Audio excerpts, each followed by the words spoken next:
Oh,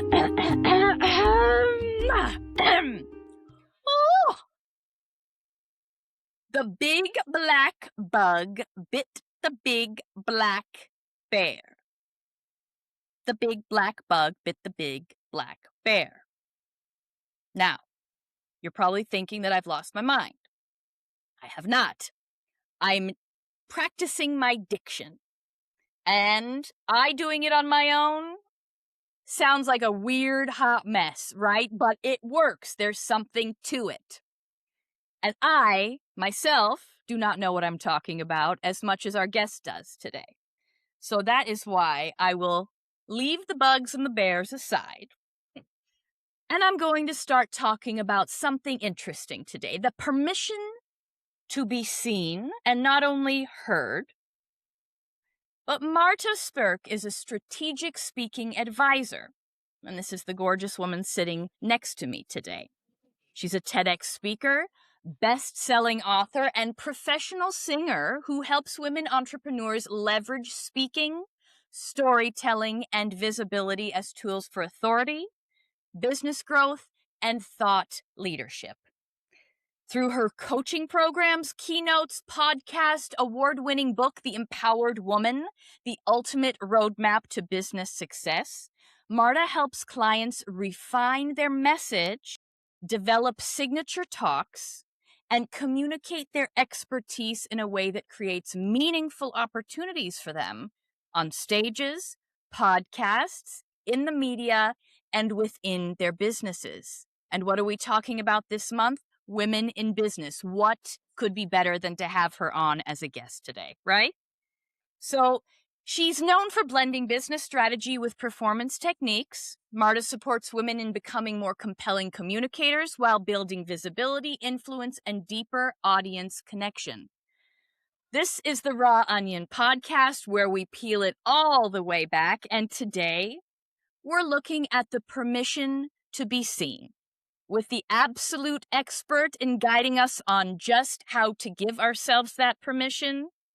I welcome Marta. Thank you so much for being with us today on The Raw Onion. Welcome. Thank you so much. I love that intro. I love how you already started talking about the topic before we dive in. That was fun. Well, I'm very excited to have you. And so is Yoshie, our incredible wizard behind the scenes. And you know, before we begin, and before we really get into what you do, because, and I've shared this with you several times, I love what Marta does. I think it is so profound. I think it's necessary.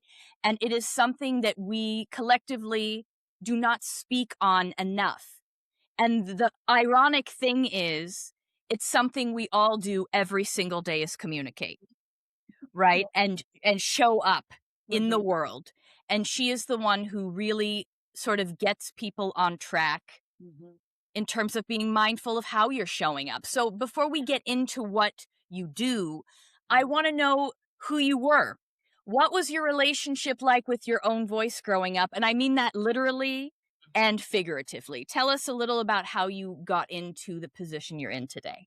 Yeah. So what's interesting is that I'm the youngest of two girls. Okay. And I feel like from a very young age, I was already wanting to claim my space because I came in second. And these are stories that I share in my book, realizations I had later on, right? Because as you're living it as a child, you don't know what you're doing. You're doing what you're doing. But then in reflecting back, I had heard my mom say, hey, I wasn't planning on having another child. Your sister wasn't so happy because she was 4 when I came along. So she had been the little princess for 4 years. For 4 years. Quite a difference, you know? And so all of those things combined, I believe, contributed to me wanting to show up and show off. And plus, I'd always been interested in music. So when you ask about my relationship with my voice, I wanted to use my voice. Like I was very vocal to begin with. Talk about the squeaky wheel gets the grease. That has been my philosophy, which makes sense with the work that I do, right? But I can trace it back to then, very much so, because I used to dance and sing. I would walk around the house with the boombox, you know, back in the 90s. dating Oh, myself yeah. here and be like, "Hi, I'm going to perform now. So you're already sitting there in that room. Now you look at me." So I grew up doing this. So to me, it wasn't something that I came up with later out of a need or, like many entrepreneurs. It Right. was, this is what I have been doing. I want the spotlight and I want people to see me. And a lot of it Yeah. was related to singing. But then later on, my mom became a pastor. So I was following in her footsteps in terms of being in front of the audience with singing too, but in terms of speaking. So I would see her, and to me, that was very normal. That's what my mom does, so I wanna share my thoughts too. I wanna Yeah. talk about things, so I would volunteer and ask, "Hey, when you're away on a trip, can I be the one that shares?" So it wasn't, again, something that people were like, "You need to do this." I wanted to You wanted to. from a very young age. So at 14, I started teaching English to my peers because they knew it was something that I knew. So I don't think I said that, but I'm from Brazil originally. Yeah, I was just But gonna say, tell yeah. everyone where you're from. Yes, I'm from Brazil originally, and, so English has been a huge part learning English as a second language has also been a part of the voice piece, Yeah. because in order to speak another language, you have to speak. There is no other Yeah. way around it, right? I mean, you can read as much as you'd like or even listen, but in order to be able to communicate, you're gonna have to attempt it, and it's scary, Yeah. right? I think that's the very beginnings of me doing the work that I do comes from the fact that I had to put myself out there and make mistakes in a second language, and I also learned French, so a third language, Oh my and then gosh. I began teaching people, and I would see the fear in them of making a mistake, and in my mind, it's like, "Just do it, because 'cause you're gonna make a mistake, it's not native to you, obviously." I mean, little kids, when they're learning Yeah. their first language, they make mistakes, right? But it's the human brain, so I could geek out on this forevermore, So but I could I. yeah. Trust me, I'm loving everything you're saying. I'm like, "Oh my gosh, really? What? What? Tell me more." Yeah, so I mean, you specifically now and because of this and talk about, like, nerding out a bit, mhm. s sort of coming into your own, grasping now being a trilinguist, essentially. You're specifically working with female entrepreneurs, and this is why we're so happy to have you here for this month because we are really delving into women in business because it is different for women Mhm, to be in business. It is different for women as opposed to men to be mhm. in business. And specifically entrepreneurs. Was there and I mean, you're an entrepreneur, I myself, Yoshie, there's many listeners out there, and I'm gonna encourage many listeners who are in the entrepreneurial space to listen to this episode in particular, because there's so much niche work that has to be looked at and honored, right, for Yeah. real success, and we know it happens inside mostly before it is able to get birthed on the outside, right? So, with women entrepreneurship, was there a moment where you recognized that women have a particular relationship with visibility, with their own voice, one that goes beyond skill and preparation that made you want to focus your work here? Hmm. I think it was an evolution from my own journey. So, as they Interesting. say, right? I teach what I went through and what Yeah, I realized was stopping me in different ways, because obviously not everyone has the same personality, right? Because I'm right. very introverted, I have this background, so it's not the same for everyone. But I feel like the roadblocks that I encountered and decided to overcome to be able to move forward in my journey are the ones that I tend to support women Mm, with and others as well, right? But in many ways it has mirrored my own journey, and I think it has a lot to do with you don't know what you don't know, and so yeah, you kind of learn along the job, and then you realize in the journey and be like, oh my gosh, I'm actually feeling insecure about this. I actually feel underqualified even though I am qualified. So to speak to what you're saying, it's not a matter of skill. It's more of a mindset thing. And what's interesting is that typically people will come to me, not everyone, but they will come to me for the tangibles, right? I need to build this thing. I need to organize my thoughts. And that's absolutely what I do. And I love to. But there is a deeper work that is the whole permission to be seen. We use the vehicle of content and the language, but there comes a point where you're actually going to have to go out there and use it. You can't just build this whole thing and just be in the dreaming plan, right? Or in the in the rehearsals. You know, you Right. can only rehearse so long until you actually do it. But many people stay in that phase. And this could be said about so many things in business. How many people are working on their website and logo, you know, and they don't launch? So, Or they do endless iterations, and that's why I'm raising my hand. It's like, I feel so called out right now, but yes, continue. Yes, continue. yeah, so that's what's interesting is that the longer I do this, the more I'm attracting the women that say, I know this is going to be challenging for me because I'm stepping into a new version of myself. At what point do you find that people get more stuck? And I will tell you right now that specifically about my program, and this could be, it's Please. different, is when I ask them to record themselves. It's interesting how all of a Wow. sudden they're extra busy. Look at the You know? time. The connection on the phone. I'm so can't hear you. I'm sorry. Who Right. is this? Yes. Who is this? That's Yeah. exactly it. To the point where I've come up with different ideas to make this transition a little bit smoother, like, let's do it as a group, find an accountability buddy, because there's something that is triggered in Great. the brain, talk about the brain, right? And those responses to where sitting down, and I'm not asking them to full production, I'm saying read through your script. I'm not asking them to memorize. It's just let's see how it flows.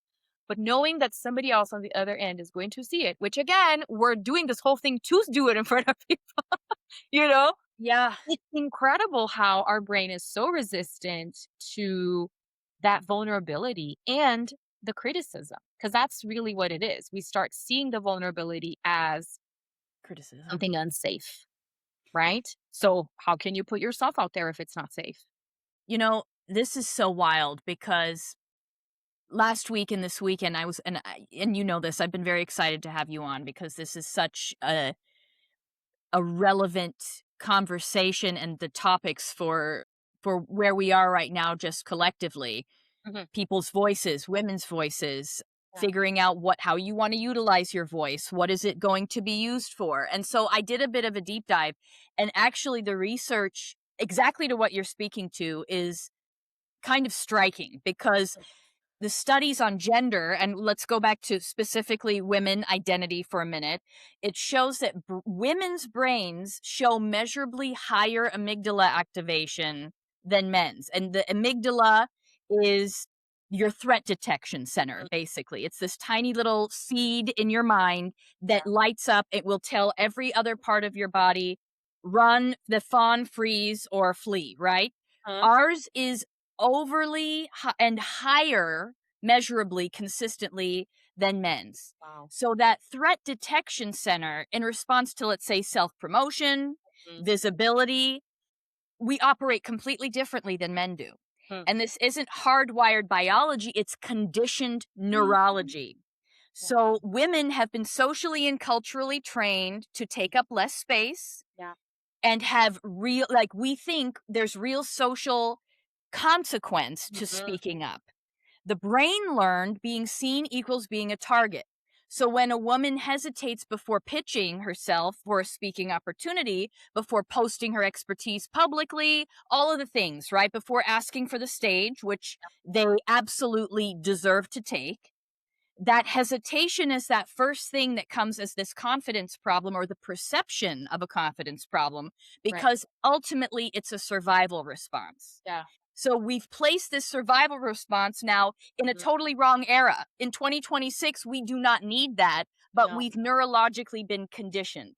So Mm. it's not a confidence issue, it's a survival response running in the wrong era, which Mm. I think is wild. It is. Oh my gosh. This was giving me chills. I'm gonna have to use this data for content. Please do, because it's something that this is why I'm so excited to speak to you, Mhm. because you're really someone who is navigating, untangling that cord in an individual to say, oh my God, this is actually a little bit of false advertising in my own brain, Mhm. right? Yeah. So, in terms of that, and this is lining up so beautifully to what you do, how Mhm. do you sit with someone if they come in and, having this topic be the permission to be seen? Yeah. How do you begin to untangle that in one of your clients to say, all Mhm, right, what do you want? So when you really figure out what it is they want, but mhm. what are those first few conversations like? Yeah. So before I talk about the first few conversations, I just want to touch on the confidence piece because Yeah, that please. is such a it's a crazy term that gets thrown out a lot and then we don't even know what it means anymore. And I feel like Yeah, we're fair. searching for this elusive confidence that never comes. And many will say you need to take action and then confidence will come. But I want to take it to even a different term that I think is more in alignment with what I support women with, which is Yeah. self-trust. That's really what we're developing is I don't know what I'm gonna encounter. I mean, who does? When you get into a conversation with anyone, when you're on stage with an audience, anything can happen. Your tech can go off. Somebody could ask you a question that you don't really know the answer for. But when you have this preparation, it helps you with the self-trust piece No, of, that's I can beautiful. handle this. I don't know what's going to happen because nobody can predict the future, right? But Nope. I have done this for one enough times, so then experience is going to play a part here, yes. But also, I have different strategies and tools that I can revert to use that. So, in answering your question, how do we untangle that? We start with the content piece and really in finding a thread that connects all the different pieces of their business and their life. That is, I think, one of the hardest things for us to see ourselves and the infamous cliche, you can't see a label from inside the bottle. That's true for all of us. I mean, even for me, I can't tell you how many conversations I have with AI about my thoughts. And then it responds and it's like, this goes beautifully with the reflection you were having the other day, Marta. So Great. we have all these conversations. And I think that's what we should all be doing because our identity is unraveling every single day with the new things that we're doing. Right. But, anyways, so we start with what I call the signature talk, which if it's somebody that's already seasoned, they probably already have presentations that they have been doing, but they typically come to me because they're in some kind of transition. They're starting a new business, they're starting a new offer. They really want to focus on the personal brand because they have the business, but they Yeah. haven't been talking about the why of the business. How does this get started? They feel the pull. There comes a moment in this business journey that is going to ask you to share why did you even start this? And I think, especially a few years in, or as you start getting older, some kind of life transition that prompts you to be like, there are so many people out there struggling with whatever piece, and I could support them and I could help them in this industry as a woman, whatever it is, it just starts happening. And something that's actually happening in terms of the culture of marketing and how Yeah. businesses are developing is that we're entering a moment where people are more interested in founder led brands. So they want to know because of social media. I don't want to buy from this company that has no face. That I want makes to know sense. who the founder is. I mean, talk about what's her name? Sarah Blakely from Spanx. Spanx, yeah. Dude, Yep. she is the epitome of this because you see her life story. She Yep. posts, personal things about her trips, about her girlfriends. You know who the company, where it came from. And that Right. makes you want to learn more about the company and invest because it's like So you're her true. friend, kind of. So Yeah. the market is asking for this. But even if the market wasn't asking for this, the people, the founders feel this need because we are humans and we want to connect. So, anyways, I'm going on different No, tangents. no, this is But beautiful. This is so relevant. This is super relevant. yeah, so we start there. We start with their story and the massive ideas in their minds about where they came from, why they started this business, how it grew. We need to know all of this because this is what is going to create that talk, that more vulnerable talk that talks about, who they are. And then it's in those pieces that the self-trust and the confidence starts showing up because it's a lot easier to talk impersonal and to talk numbers. It's very easy comparatively Now you speaking. get on stage and you say, my mom rejected me. Or you Right. say, whatever it is. And again, you don't have to go as deep. This is another conversation that we have. Sometimes we start getting down the deep route and I'm like, hey, whatever you're comfortable sharing. And it's interesting how women are like, no, it's time for me to talk about Yeah. this. I want Yep. to talk about I this. agree with that. And then there are others that are like, I wouldn't go there. How can we soften this? And we create it, right? So I'm not forcing anyone. But if they're taking the lead, I'm like, Yep. is interesting information that people would like to know. So that's where, if you stand in front of an audience and you're able to share something vulnerable, if the tech goes out, you know exactly how to carry on. You know what I'm saying? Like, those are the other pieces that come through, but it starts with that huge challenge of, I'm going to show the world who I am. And that's terrifying. Well, it is terrifying because a lot of those things, some people have not even become aware of themselves Mhm. yet, right? And I can imagine the work you do being there's a very delicate dance between having a safe space for someone and inviting them to sort of open the lid on and pull back the curtain or peel back the onion like Yeah. we do here, right? And I know for me, and this took a long time, and this is one thing that really it still shocks me how long it took for me to be okay with or having overcome this inner critic of who the heck do you think you are to Mm, speak on this? yeah. And it was almost like there were two minds, that one incredibly academic, I have the paperwork, the degrees to show for it, the lived experience.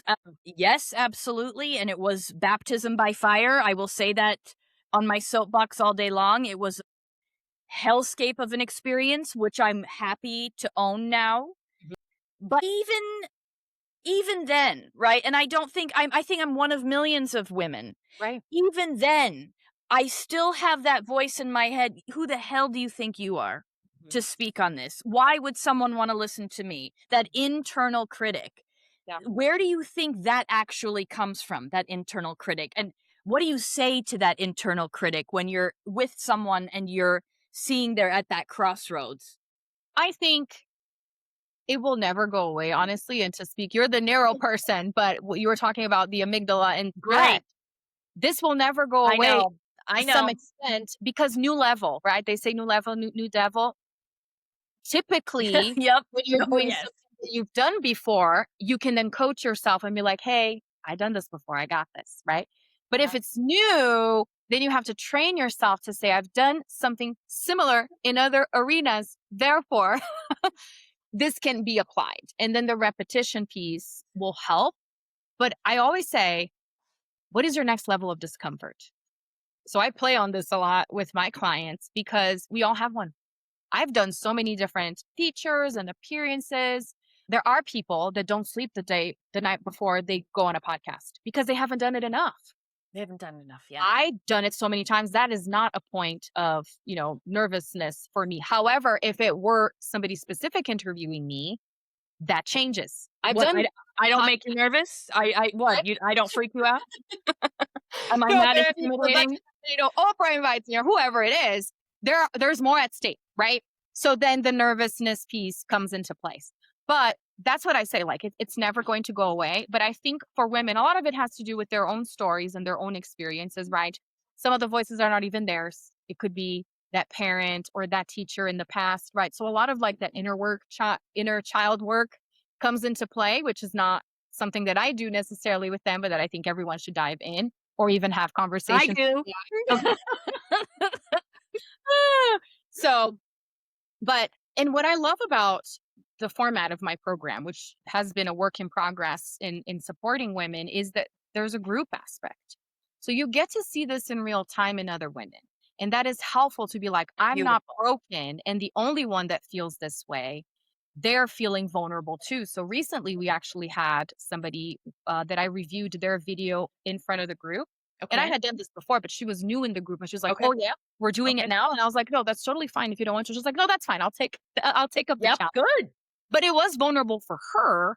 Everyone else was like, thank you for allowing Marta to do this because now I see what I can improve upon, 100%. you know? So that's the other thing is, no, you're not alone.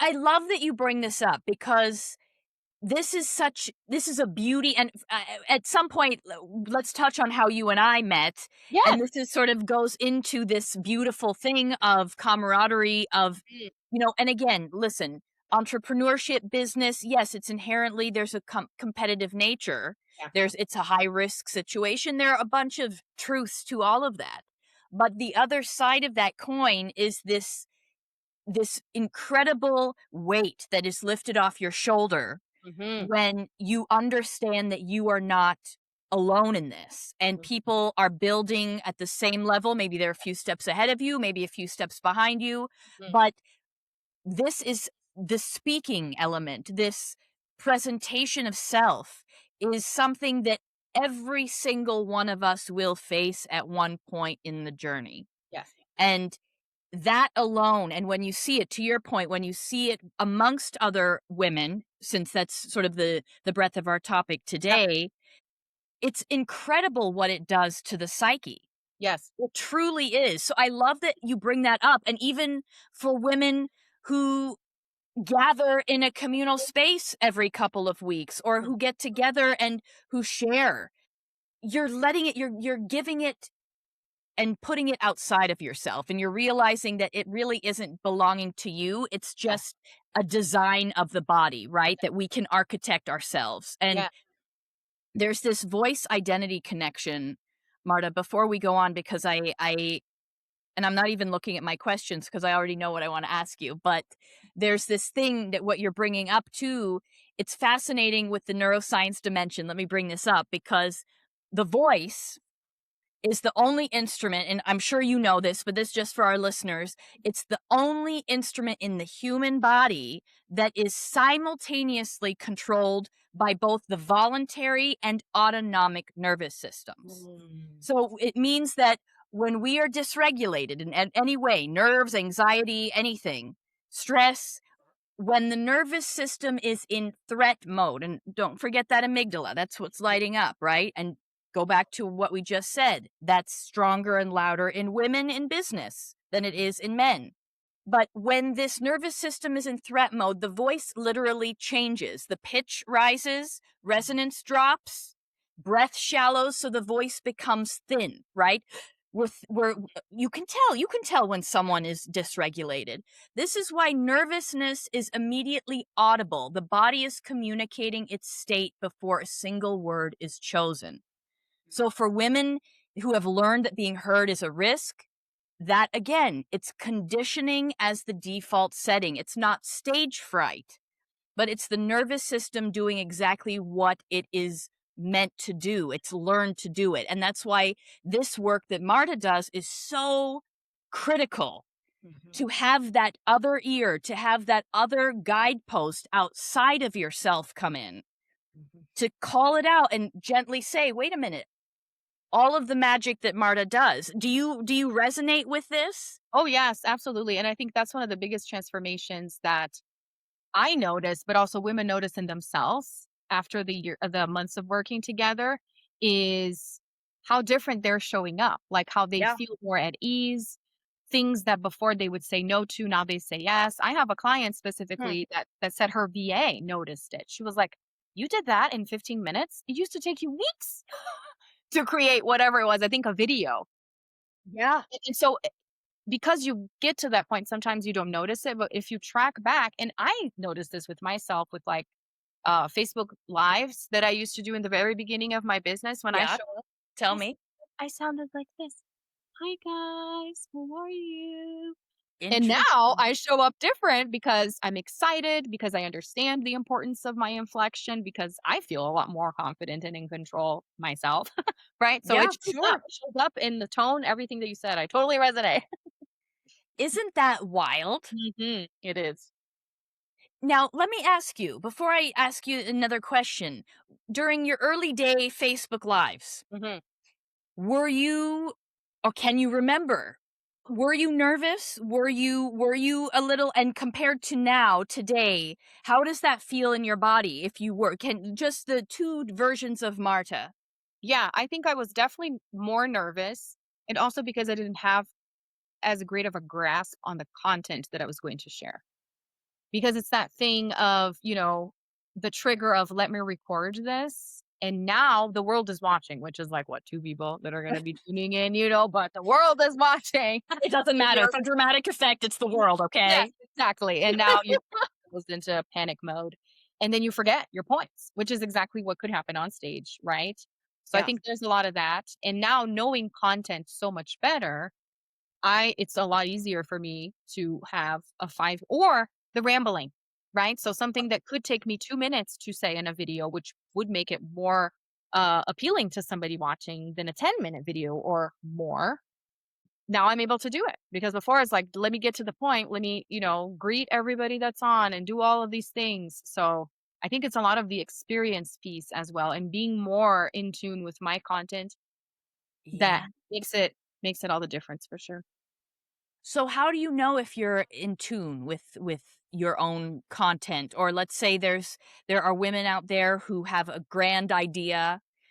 They know they have what it takes. They want to go big, they want to be more visible, they want to take the stage. Yeah. Even before working with you, Mhm. how would a woman really know she knows her stuff? What's the Mhm. metric of that? So I would say a lot of it is in conversation. When somebody asks you what you do, how does that feel? Is it something that comes out naturally? Point number 1. Point number Okay. 2, do people instantly understand or are they confused? Because you can tell by people's reaction when they're like, okay, but what exactly? Yes, you know?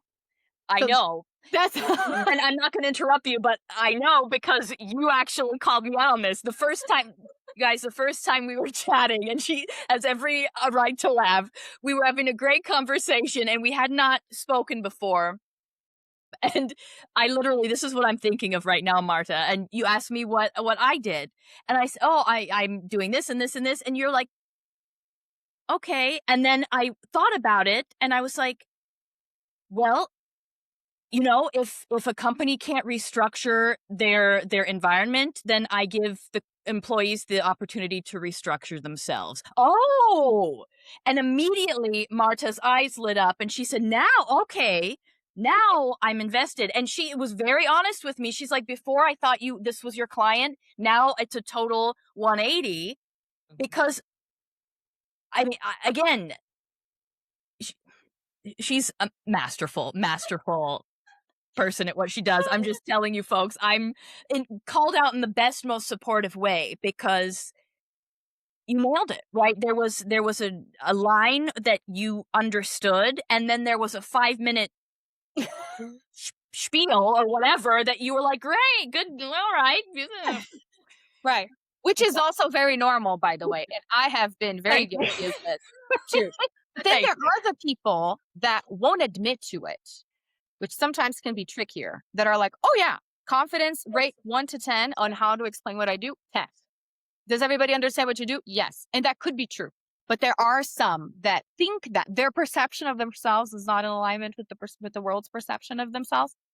So that's when Yep. doing the work of the signature talk is so helpful because then they're like, oh, I need to be speaking to specific people and explain, and their story. Because here's the thing, how many of us as entrepreneurs have done the exercise? Create your elevator pitch, create your I help statement, and wanted to punch the freaking computer.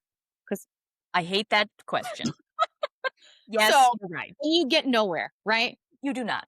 The signature talk gets you somewhere because it's longer. So you have more room to work with things and explain yourself. And that's why I tell clients use your social media to explain yourself. That's why social media is there Brilliant. to help us because they may look at your bio and they may not get it depending on what you do. But then they scroll through some posts. You've been in a few podcast interviews. You've done your own keynotes. Yep. Now things are easier, right? So depending on the niche, it is a little bit trickier. So then you have to use your other resources and do a better job on your website and all those things, Right. right?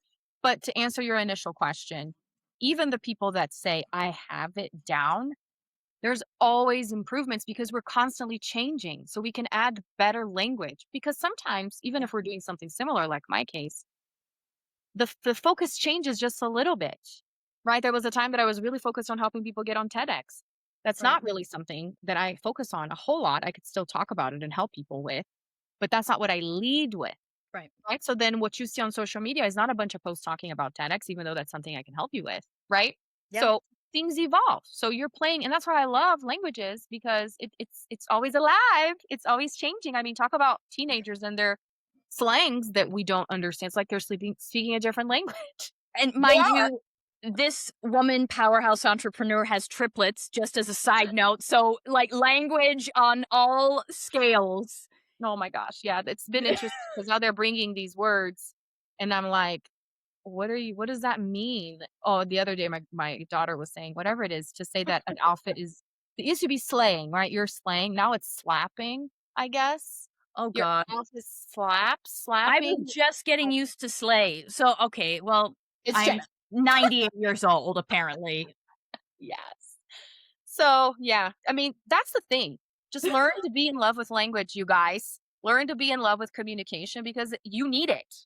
So, Oh, you need it, and here, okay, let me get your idea on this. okay. Now, I had mentioned in a former life, I had gone to theater school, right? And I learned a lot.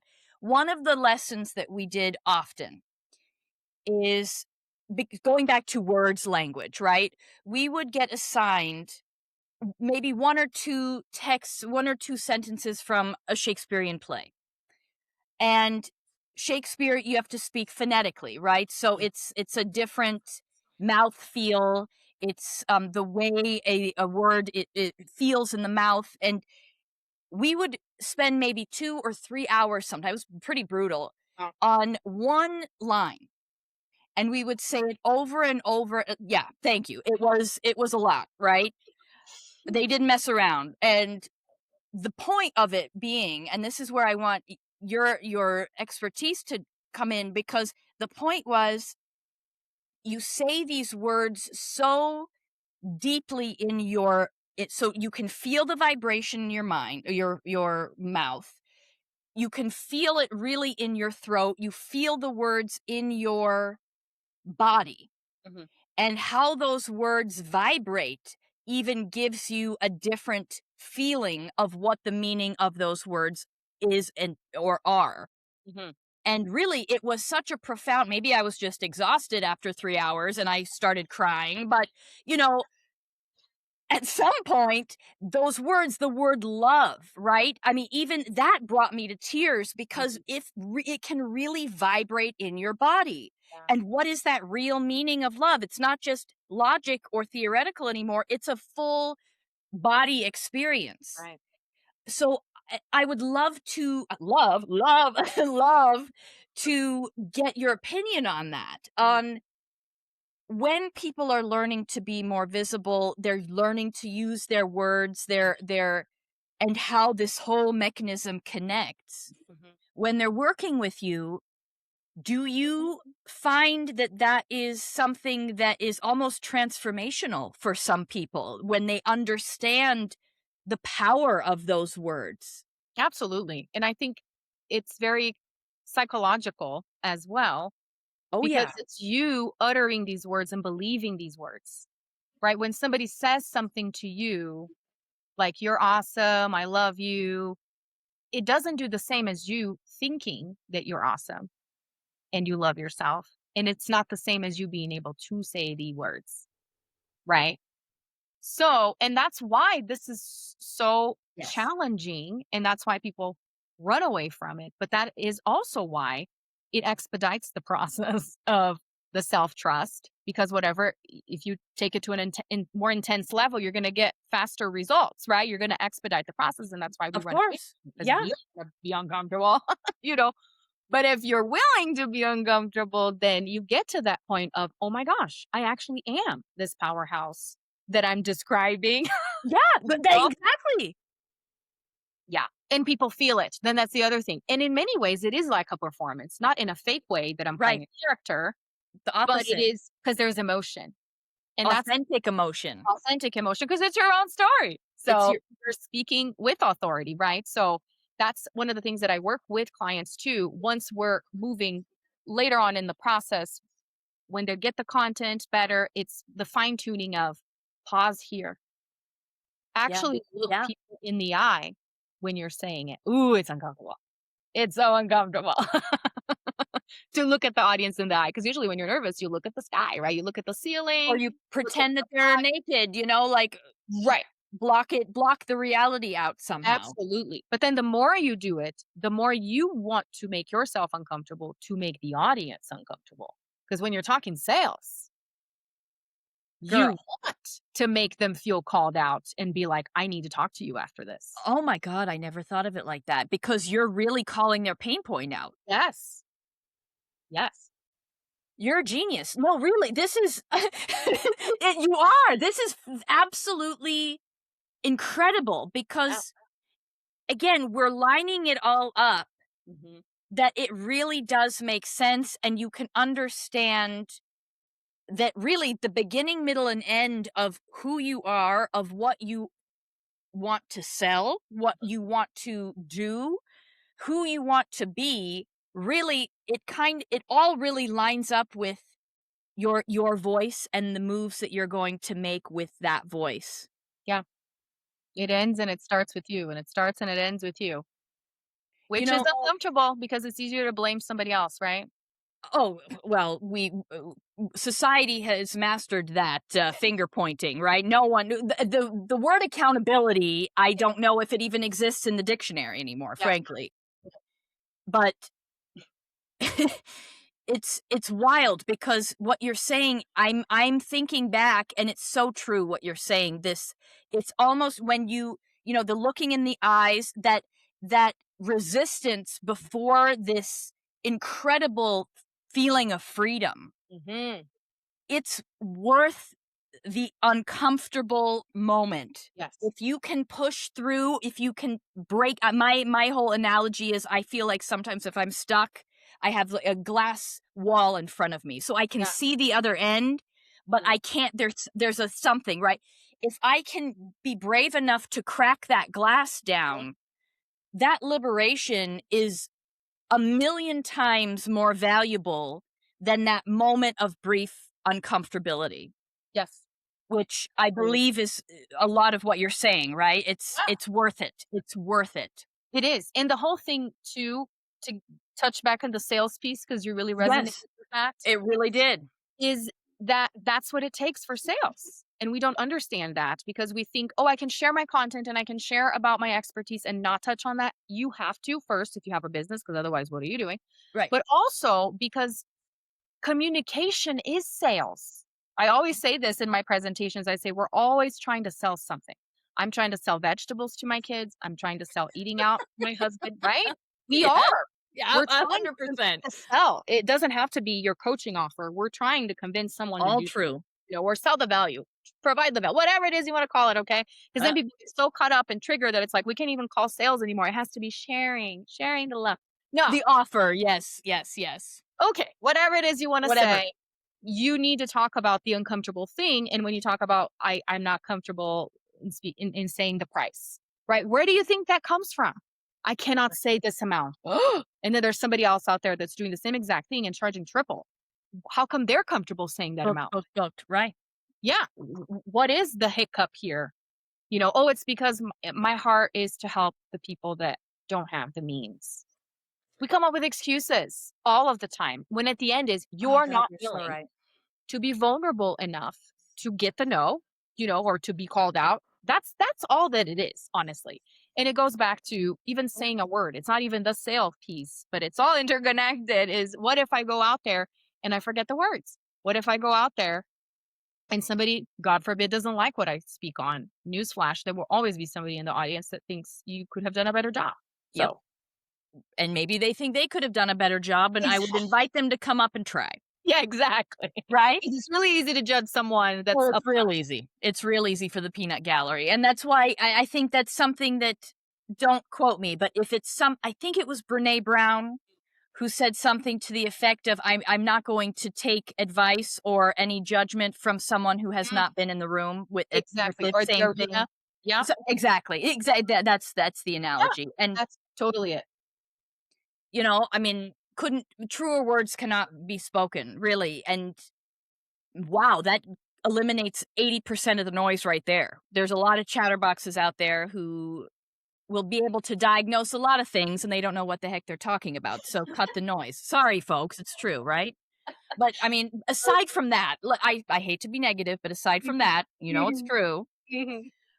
there's also a component, and speaking of you being from Brazil, and I'm first generation US born. Yoshie behind the scenes is from Japan originally. And so culture is Mm. very, very ripe here at the Raw Onion. We're interested in that. And women from different cultural backgrounds, they often carry different relationships with being seen, Mm. with speaking up, with Yeah. taking the stage. Did your own cultural background or upbringing shape your relationship with your voice? And the second part to that question would be, again, with the people that you work with, are there nuances where you've noticed cultural resonance really flavoring the way you operate with someone when you're training or working with them? Yes, absolutely. And you know what's interesting? When I did my master's here in the US, we talked about interculturality. That was my favorite Yep, I bet. subject because I was reading what I already knew. And I was like, oh, people have noticed this and they've Yep. studied it and they named it. That there is such a thing called saving face that apparently Americans are not too interested in.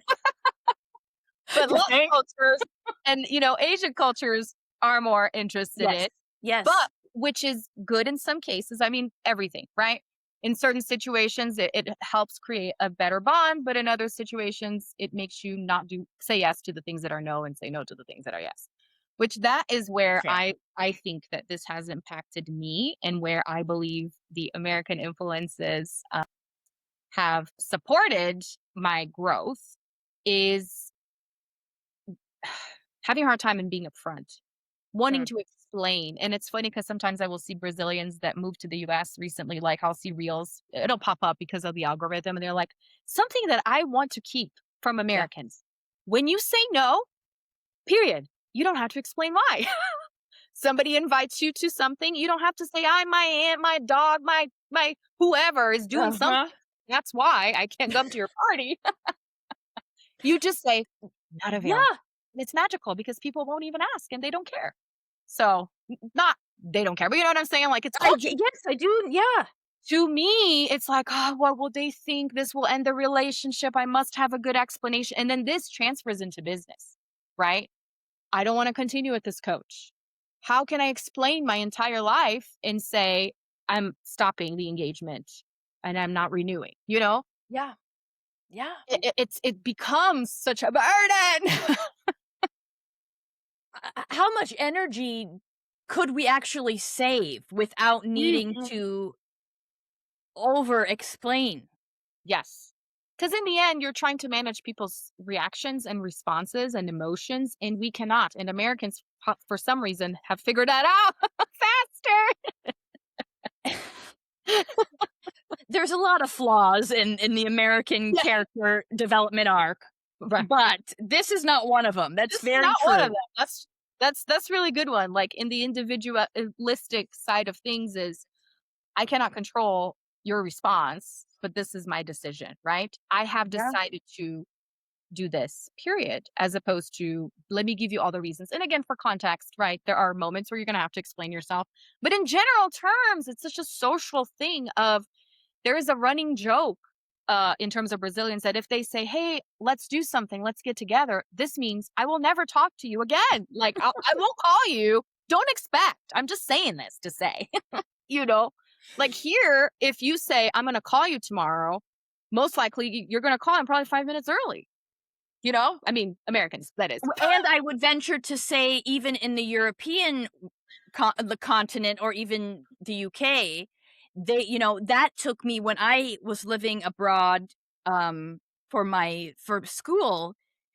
And maybe that's a little different because I'm from California and from Los Angeles, and that's a whole other Right. universe. Mhm. I I don't know if that could be compared to any other place in the US, but I was really conditioned and I took zero offense to it. I did the same thing. Mhm. It was that sort of thing of like, let's do lunch Mhm. next week. And it Mhm. wasn't personal to assume that we're probably not gonna Right. do lunch next week. Mhm. Okay, whatever, but the intention was there, Yes. but it just, again, to your point, if somebody picked up the phone, it was a little different. But on the European end, when someone said, "What's your schedule like next week? Let's go to coffee," Mhm. I was still on Angelino mind time where I was thinking, okay, yeah, no problem.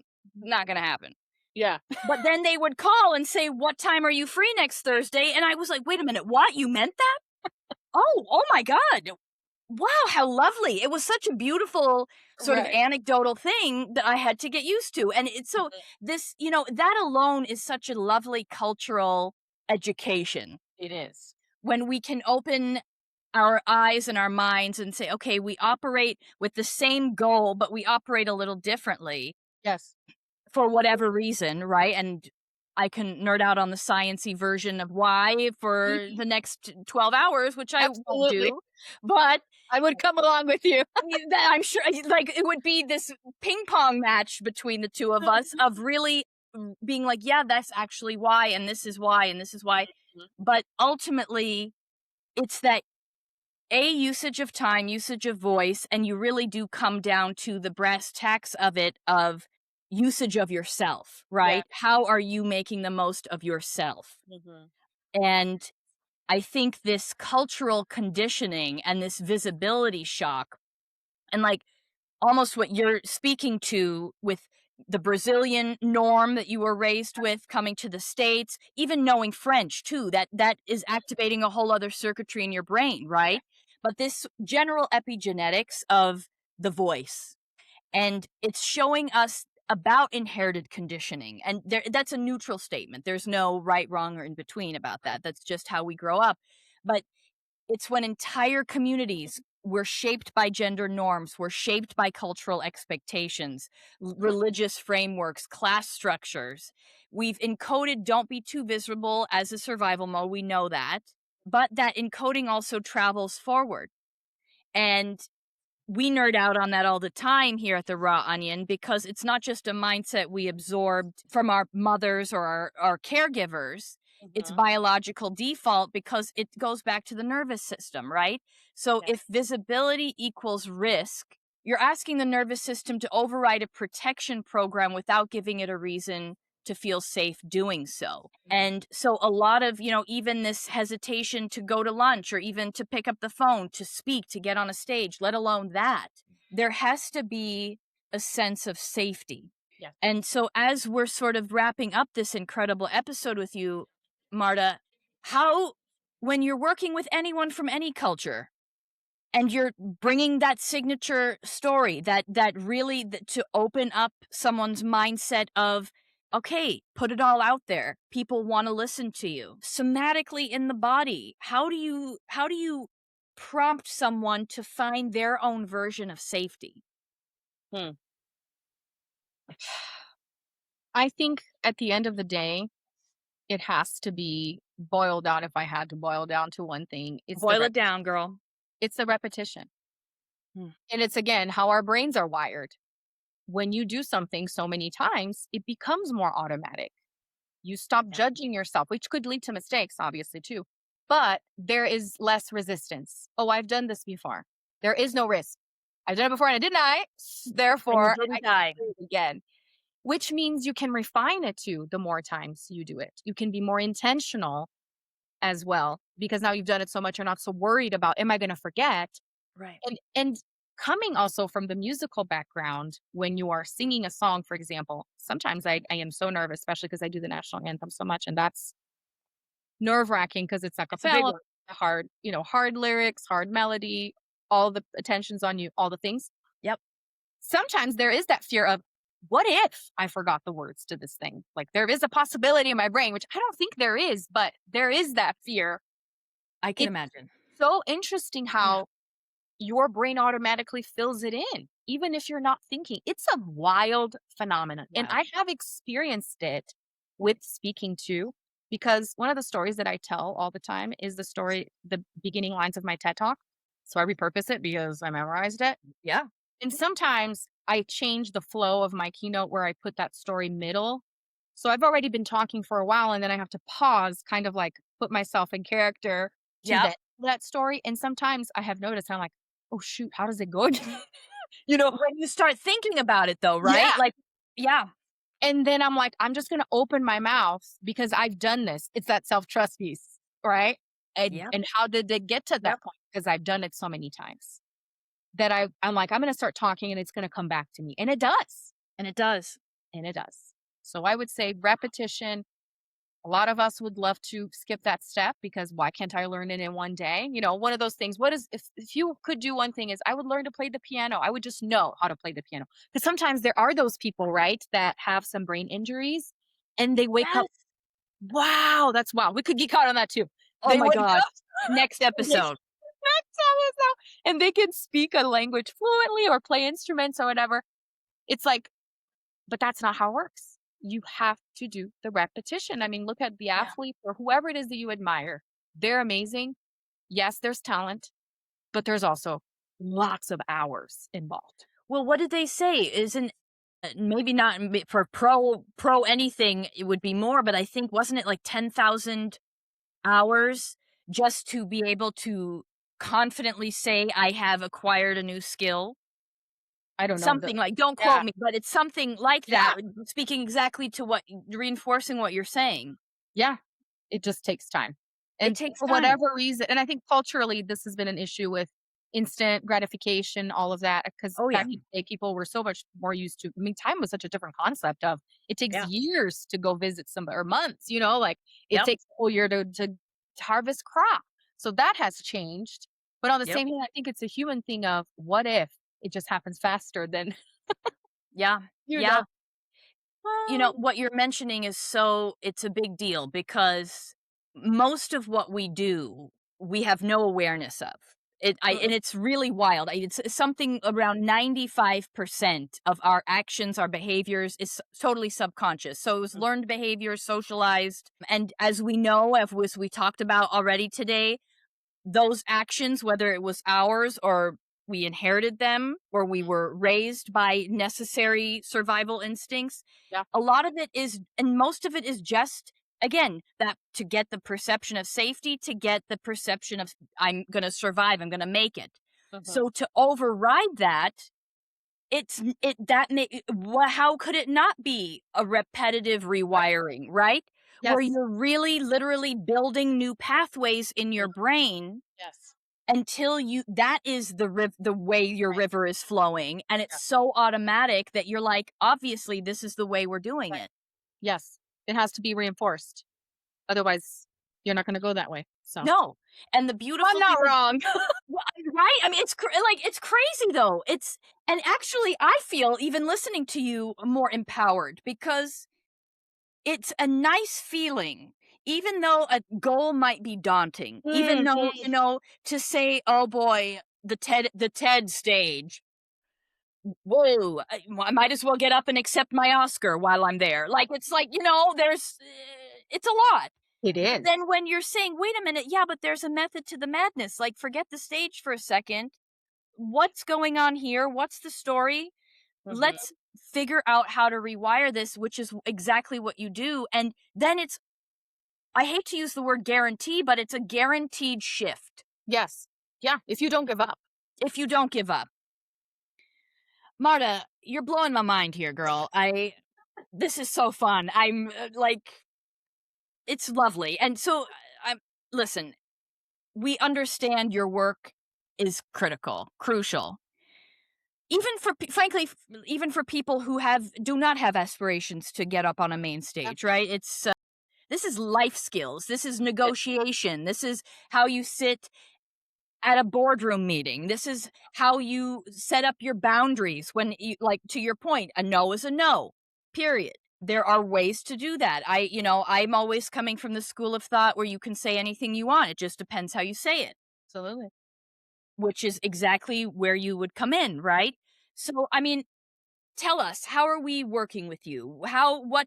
Tell us of where to find you. I mean, I know, and tell people too how we met, just Yeah. because I think it's a plug that is necessary as well, because we're talking about very strong women founders here. So how are we working with you, Marta?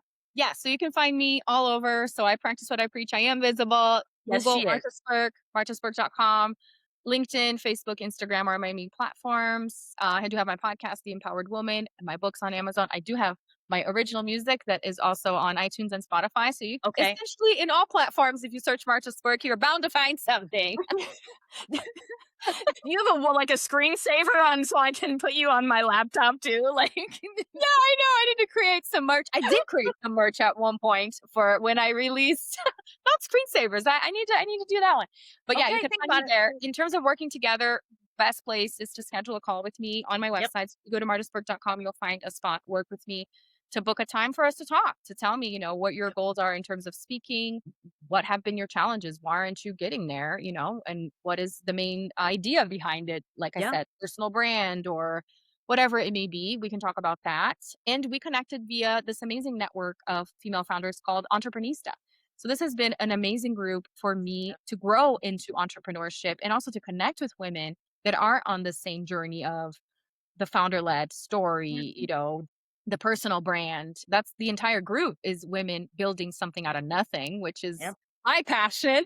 Yes. And it And starts with the voice. absolutely. It all starts with the voice. So for any women founders out there that need community, you should definitely check Entreprenista out because it's a great group. And I will second that 1000%. I cannot sing their praises highly enough. And it is because the ambition and the sincerity of the founders that show up, we show up for each other too, as much as we show up for ourselves, which I Yes. think is incredibly rare. But that being said, people find each other when they're meant to. And on that note, Marta, I am so happy to have found you. And your work truly is the beginning of the road for anyone who has any kind of vision. You have to know who you are and how you're vocalizing that outward. And honestly, this is contacting Marta is step number 1 into doing that. And I mean that from the bottom of my heart. Really. What a So blast it's been to speak to you today, my friend. yes, you as well. Thanks for having me. And it's been great meeting you and connecting with you as well. Thanks for having me. Absolutely. Until next time, this is The Raw Onion. I am Stephanie Ohanessian, your host. We have Yoshie Barnett behind the scenes doing all things production. And our incredible guest today, Marta Spirk. Thank you so much. We will see you next week. In the meantime, keep peeling it back.